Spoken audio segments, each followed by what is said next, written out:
Hari ni saya dukung kambing, Anis pula pegang ular. Sebelum tu kita orang minum air makisa. Benda pertama saya nampak dekat sini adalah bird. Semua bird ada. Lepas tu kita orang pegang ferret. Nampak je somel tapi menggigit macam adik saya. Oh ya guys, korang nak tahu tak, adik saya dia pernah masuk hospital sebab dia terlebih makan ubat. Time tu dia demam tau. Lepas tu dia jumpalah ubat. Dia ingat kalau makan banyak-banyak cepat sembuh. Lepas tu dia sorok-sorok lah makan ubat tu banyak-banyak. Ada kapibara berdiri. Haiwan apa tu?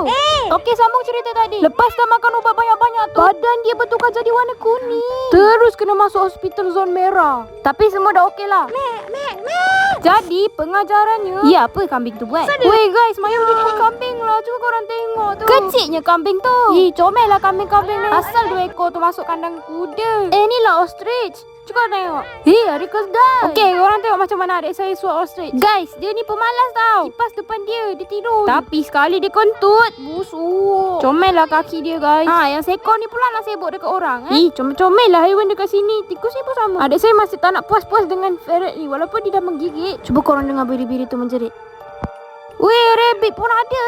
Bulu dia gebu guys. Okey, mari kita cuba angkat 1 ekor. Mak saya pula suka tengok anak dia. Yang ni pula tikus pemalas. Anis pegang 3 dinosaur.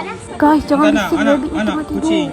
Kita geletak-geletak perut dia. Wah, ada banyak baby. Tengok ni guys, baby-baby. Ini nama dia baby sugar glider. Masih banyak baby dalam kantong mak dia.